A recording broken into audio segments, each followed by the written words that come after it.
Ay, sige na. Magano tayo, bali-balita tayo ha. Oh, ay ano yung nabalitaan natin, nagalit daw si Basti Duterte. Nagalit daw si Basti Duterte dito kay Bongbong Marcos. So, bakit? Kasi nga nagbigay si Bongbong Marcos ng date kung kailan bubuksan yung Bukana Bridge. Oh, buksan daw yung Bukana Bridge sa ganitong kasi nga 'di ba inaangkin niyang kanya legacy project daw niya and so on and so forth. So sinasabi niya na ang Bukana Bridge bubuksan sa ganito, mapapakinabangan ng 30,000 ng mga biyahero mula sa ganitong ganyan. Oo, at legacy project daw niya yan. Ngayon si Baste nabawisit. Nagalit si Baste dito sa credit grabber na presidente natin. Tsaka itong mga tatanga-tanga ng mga taga DPWH. Bakit? Bakit natin sinabing tatanga-tanga? Kasi syempre, ginagawa pa yung tulay na yan. Dahil sanay itong mga to na mga umepal, makialam kung kailan tapos na. Kumbaga, ikaw yung nagluto, ikaw yung naghiwa ng mga rikado. Tapos nung naluto mo na, putang na biglang nagdatingan, may mga dalang alak. Tas pupulutanin yung niluto mo. Pinaghirapan mo yun eh. Yung niluto mo, para talaga yun sa mga, kumbaga meron kang pagpapakainan nun, biglang nagsidating tong mga hudas na ito.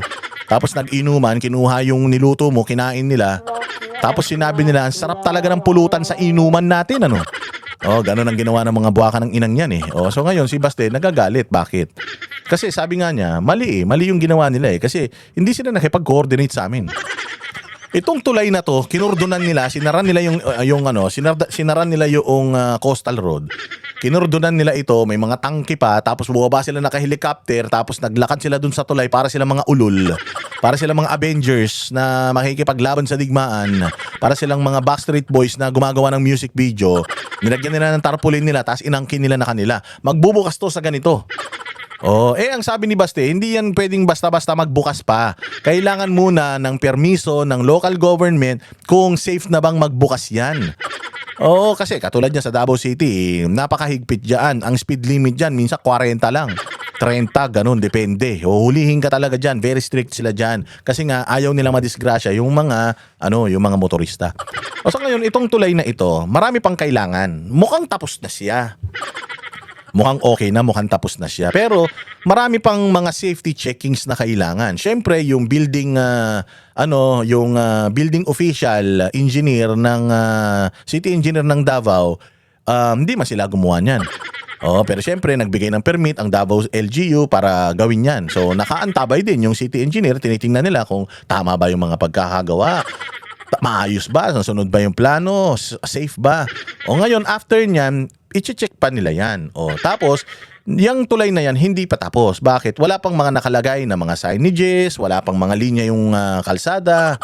So, kailangan talaga, wala pa yung mga ilaw. So, kailangan talaga, pag dumaan dyan, yung yung kalsada na yan is ready na 100%, wala nang kulang bago mo padaanan. Dapat ganun. Magbibigay ng permiso ang local government sa tulay na yan, sila magi-inaugurate yan, sila ang magsasabi sa publiko na safe ng daanan ito, na check na namin, may mga warning signs na, may mga linya na, maliwanag sa gabi, may mga ilaw na.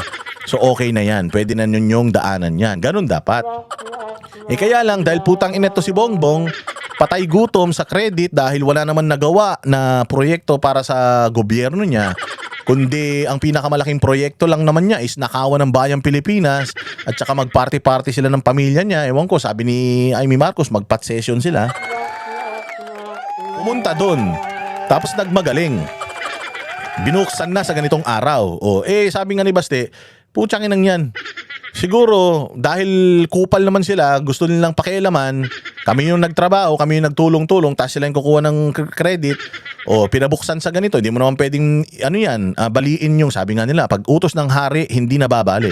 Utos ng national government, di susundin ni Baste yan. Pero, sinasabi ni Baste na if something happens sa mga motorista dito, madisgrasya sila, dahil sa maagang pagbubukas nito, wala pa, hindi pa kumpleto, gusto nyo nang pabuksan para lang masabi na may nagawa kayo sa administrasyon ninyo, kasalanan nyo yan kasalanan nyo yan. Hindi naman namin pwedeng sabihin na, hindi namin bubuksan yan.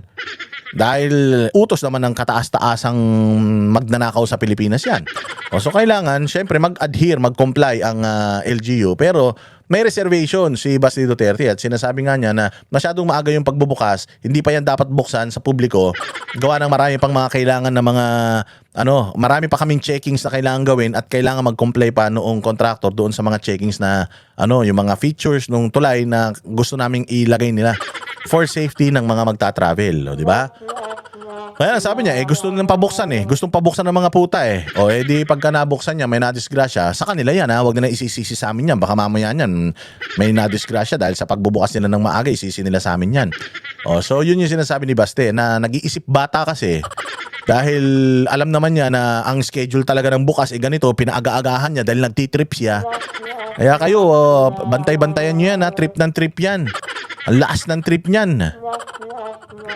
Ayop talaga. So yun nga, galit na galit si Basti Duterte doon. And bubuksan lang yata nila ilang lanes muna para habang kinukumpleto pa yung mga safety features noong noong tulay na yan. So yun yung kinagagalit ni Basti nung nakaraan. Walang Diyo.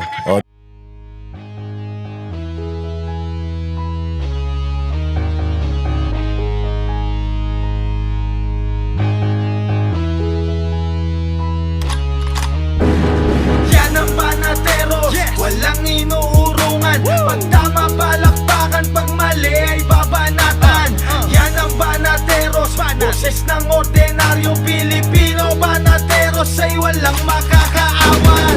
Walang inuurungan, Banateros ay tinutulungan. Mga ordinaryong Pilipino, bawat mali tinututukan. Handang ituwid mga baliko, kasagutan sa tanong matino. Banateros ay hindi hihinto, sa tungkulin di mabibigo. Yan ang Banateros, walang inuurungan. Pag tama palakpakan, pag mali ay babanatan. Yan ang Banateros, boses ng ordinaryong Pilipino. Banateros ay walang makakaawan. Yan ang Banateros, walang inuurungan. Pag tama palakpakan, pag mali ay babanatan. Yan ang Banateros, boses ng ordinaryong Pilipino. Banateros ay walang makakaawan. Positibo ang usapan, negatibo babanatan. Handang gawin mga tungkulin para sa ikauunlad ng bayan. Mga mali ay itatama para imulat mga kapwa. Sa bulok na sistema, ang Banateros ay handang makipagera. Yan ang Banateros, walang inuurungan. Pag tama palakpakan, pag mali ay babanatan. Yan ang Banateros, boses ng ordinaryong Pilipino. Banateros ay walang makakaawan. Banateros ay hindi magigiba. Banateros ay hindi nag-iisa. Banateros ay kami, walang iba. Banateros hanggang sa huli naming hininga.